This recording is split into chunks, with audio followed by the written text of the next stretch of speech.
Hello everyone, मैं हूं भानु गोयल और आज का टॉपिक है isoschizomers and neoschizomers. Two restriction enzymes from different source recognize same sequence are called isoseizumers. They may or may not cut at the same cleavage site. इसका मतलब ये है कि अगर दो डिफरेंट सोर्स लें हम यहाँ पे A एंड B और उसके दो डिफरेंट बैक्टीरियाज लिए हैं और उसके दो डिफरेंट रेस्ट्रिक्शन एंजाइम लिए ए एंड स्मॉल बी, अगर ये सेम सीक्वेंस को रिकॉग्नाइज करते हैं तो उसको बोलते हैं आइसोसेज्यूमर्स। मतलब आइसो मतलब सिमिलर, मतलब जैसे ये हमारे कोई सीक्वेंस है GATC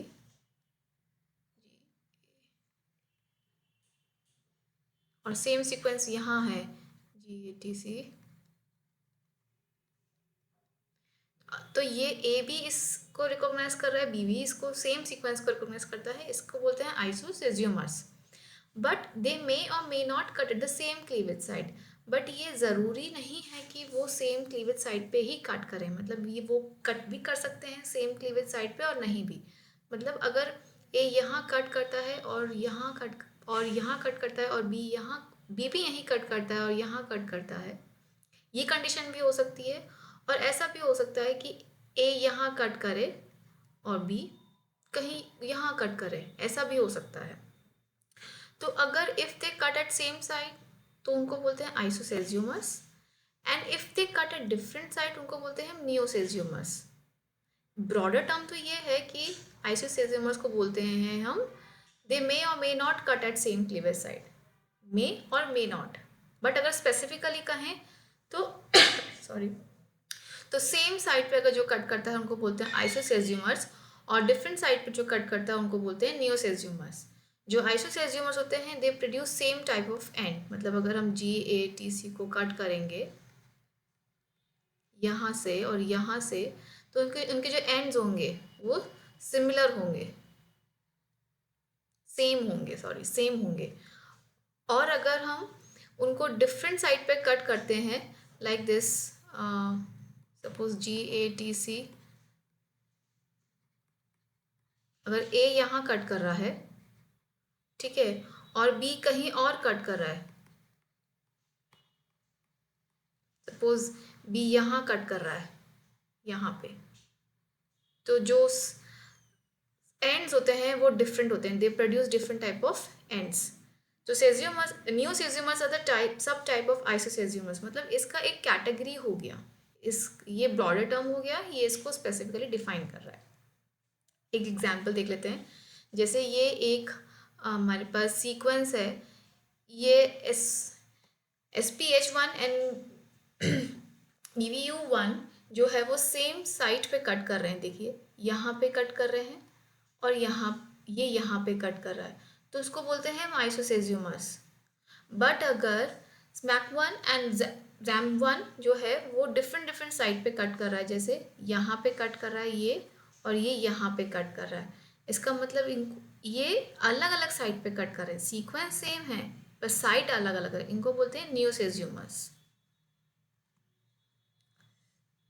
इसका एक एप्लीकेशन पार्ट है, isoschizomers help to identify the methylation group in the restriction site. मतलब अगर सपोज एक सीक्वेंस दे रखी है CCGG और हमारे पास HPA सेकेंड एंड MSP1 हमको रेस्ट्रिक्शन एंजाइम दे रखा है, हमें पता है कि ये आइसोसेज्यूमर्स हैं बिकॉज सेम सीक्वेंस है और सेम साइड पे कट कर रहे हैं। बट अगर कंडीशन में ये होता है कि हम इस वन को, इस जो साइटोसिन जो वन प्लेस पे है उसको मिथाइलेट करते हैं तो MSP1 नहीं कट करेगा, बट अगर सेकंड प्लेस पे मिथाइलेट करेंगे तो MSP1 कट कर जाएगा। ऐसे ही अगर हम वन पे मिथाइलेट करते हैं तो HPA2 कट नहीं करेगा, और अगर इसको सेकंड पे मेथाइलेट करते हैं तो भी नहीं कट करेगा। इसका मतलब जो ये है कि HPA2 जो है वो मिथाइलेटेड साइटोसिन को कट नहीं करता है। HPA2 cannot cleave methylated cytosine. तो जब हमारे पास मिथाइलेशन नहीं था सीक्वेंस में तो HPA2 कट कर रहा था, पर जैसे ही मिथाइलेशन हुआ, चाहे इस ग्रुप, चाहे इस प्लेस पे हुआ, चाहे इस प्लेस पे हुआ, उस दोनों केसेस में मिथाइलेट ग्रुप को कट नहीं कर रहा है, उस सीक्वेंस को कट नहीं कर रहा है। इससे हमें ये पता लगता है कि कौन सा, कि किस सीक्वेंस में कहाँ पर मिथाइलेशन ग्रुप प्रेजेंट है। So most of the restriction enzymes are inhibited by the presence of DNA methylation at their recognition site. ये तो यूनिवर्सल ट्रुथ है कि भाई अगर मिथाइलेशन है सीक्वेंस पे तो रेस्ट्रिक्शन एंजाइम वर्क नहीं करेगा। बट ऐसा कंडीशन हमेशा नहीं होता है। कुछ एंजाइम्स जो होते हैं they require presence of DNA methylation for successful DNA cutting. उनको एक मिथाइलेशन ग्रुप चाहिए होता है कटिंग के लिए, जिसके बाद after which the fragments can be analysed by Southern blot analysis PCR or derived protocol from amplified fragment length polymorphism. ठीक है, तो जिससे कि हम उसके फ्रेगमेंट्स को हम सदर्न ब्लॉट पे भी कर सकते हैं, पीसीआर पे चेक कर सकते हैं, एएफएल पे भी चेक कर सकते हैं। तो ये एक बहुत बड़ा एप्लीकेशन पार्ट है आइसोसीजमस का। So we can find DNA methylation in particular sequence. एक और तरीके का रिस्ट्रिक्शन एंजाइम्स का पेयर होता है, उनको बोलते हैं isocaudomers. The pair of restriction enzymes from different source, मतलब अलग अलग सोर्स से लिया गया है, ठीक है, and they recognise different, slightly different sequence, और सीक्वेंस भी डिफरेंट है, but they produce same type of end. बस एक कंडीशन है कि उनकी एंड्स जो प्रोड्यूस होते हैं वो सेम होते हैं, मतलब सीक्वेंस भी डिफरेंट है, साइट भी डिफरेंट है, लेकिन जो एंड्स प्रोड्यूस होंगे वो सेम है। उनको बोलते हैं आइसोकोडोमर्स। जैसे ये एक सीक्वेंस है, यहाँ पे हमारे पास N N N A C T A G T N N N N 3 prime पे फिर अगर हम पढ़ें तो टी जी ए टी सी ए, ठीक है। ऐसे ही यहाँ पे पढ़ी देखिए T C T A G A N A G A T C T. अगर एस पी ई 1 और एक्सबा 1 कट कर रहा है, ठीक है, दोनों सीक्वेंस अलग अलग हैं, ये सीक्वेंस इस सीक्वेंस से बिल्कुल अलग है, ठीक है, और उनका जो क्लीवेज साइड है ऑब्वियसली वो भी अलग होगा, लेकिन जो एंड प्रोड्यूस हुए हैं वो सेम है। जैसे देख लेते हैं, यहाँ पे एक सीक्वेंस लिखी हुई है और एक और सीक्वेंस लिखी हुई है, दोनों में थोड़ा सा डिफरेंस है, मतलब पूरी एग्जैक्टली सेम नहीं है। ये ए C T A G T है और ये T C T A G ए है, ठीक है। अगर एस पी वन ने कट किया तो ये फ्रेगमेंट्स बनेंगे, और एक्सबा 1 ने कट किया तो ये फ्रेगमेंट बनेंगे। तो हमने देखा कि जो यहाँ पे है देखिए जी ए टी सी, और यहाँ पे देखिए जी ए टी सी, यहाँ पे सॉरी मैं उल्टा पढ़ ली, we have to read from 5 prime, C T A G and C T A G यहाँ पे सेम है, और यहाँ से देखेंगे तो ये 5 प्राइम, सॉरी यहाँ से देखेंगे तो सी टी ए जी और सी टी ए जी सेम है। इसका मतलब जो एंड्स हैं वो सेम है, देखिए यहाँ पे जो ये एंड्स हैं वो सेम है। इसका मतलब they produce same single stand overhang region. तो सीक्वेंस अलग था, रिस्ट्रिक्शन एंजाइम्स जो अलग अलग लिए हैं, अलग अलग सोर्सेज से लिए हैं, सीक्वेंस भी अलग अलग है, साइट भी अलग अलग है, लेकिन जो एंड्स हैं वो सेम है। इनको बोलते हैं isocaudomers. Both enzyme produce same overhang region, both the strand. अब अगर कंडीशन क्या है, अगर हम क्या करें, ये इंपॉर्टेंट पॉइंट है, if we anneal two different strands, मतलब इस वाले स्ट्रैंड को मैं इस वाले स्ट्रैंड से अनील कर देती हूँ तो क्या होगा।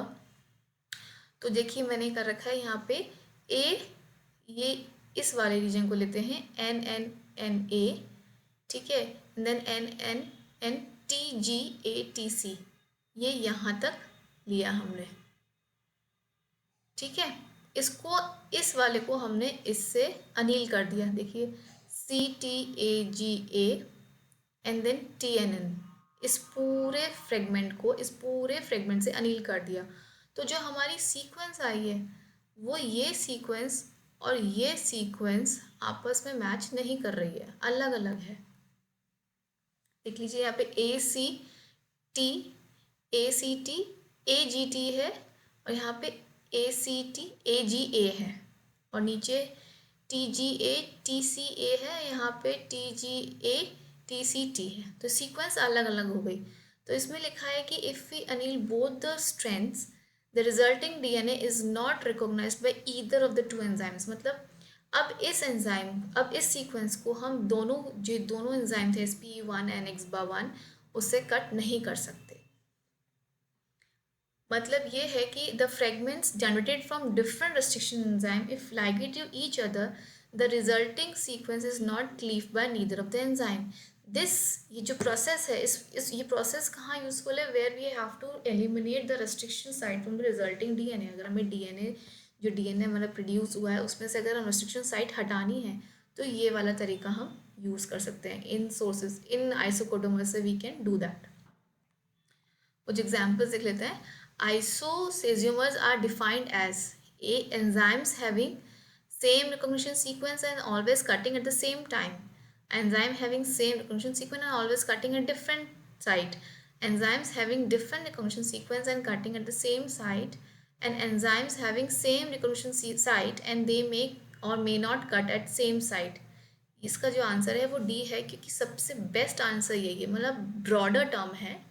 स्पेसिफिकली बोले तो ए भी सही है, लेकिन हमें जब ऑप्शन दे रखा है डी वाला तो हम डी को टिक करेंगे, क्योंकि बेस्ट ऑप्शन यही है। ए और डी में से बेस्ट ऑप्शन यही है। Isocortomers are defined as enzymes which recognize different sequence but generate same end. Which of the following pairs of enzymes can be termed as isocortomers? तो हमें isocortomers में सेम एंड्स चाहिए। ठीक है, इसको चेक कर लेते हैं। GATC एंड GATC, अगर हम यहाँ से कट करेंगे तो TC आ रहा है और यहाँ से कट करेंगे तो GATC आ रहा है, तो ये तो नहीं है। GATCC और GATC, इसको देख लेते हैं। GATC और ये हो सकता है। नेक्स्ट देख लेते हैं GATC और GATCT, ये भी नहीं है क्योंकि एंड सेम नहीं है। इसको देखते हैं टी को, TCTAGA एंड GATCC, या ये भी सीक्वेंस हमारा सेम नहीं है। इसका मतलब जो सीक्वेंस जो आंसर होगा वो हमारा होगा ये वाला, क्योंकि इसका सीक्वेंस और इसका सीक्वेंस दोनों का सेम है। नेक्स्ट देख लेते हैं। Endonuclease that recognise same DNA sequence but produce different DNA sequence after digestion is called. Sequence same है but produce different DNA sequence. ठीक है, हमारा सेम सीक्वेंस है। ठीक है, तो सेम सीक्वेंस है तो हमारा ऑप्शन, अगर हम देखें isoschizomers, kinase, Taq polymerase, isocaudomers and ligase. Ligase तो कभी होगा ही नहीं क्योंकि हमें यहाँ पे कट किया नहीं है, हमने एंडोन्यूक्लियस पूछा है। टेक पॉलीमरेज भी नहीं होगा क्योंकि वो डीएनए पॉलीमरेज है। काइनेज भी नहीं होगा। अब बचा हमारा आइसोसेजियोमर्स एंड आइसोकोडोमर्स। आइसोकोडोमर्स भी नहीं होगा, क्यों? क्योंकि they do not recognize the same sequence and they do not produce different DNA sequence. They produce same ends and they recognize different sequence. तो इसका बेस्ट आंसर है isoschizomers. Thank you all of you. I hope आपको ये video पसंद आई है। कोई भी problem है, कोई भी दिक्कत है तो आप प्लीज़ कमेंट बॉक्स पे लिखिए। Thank you so much.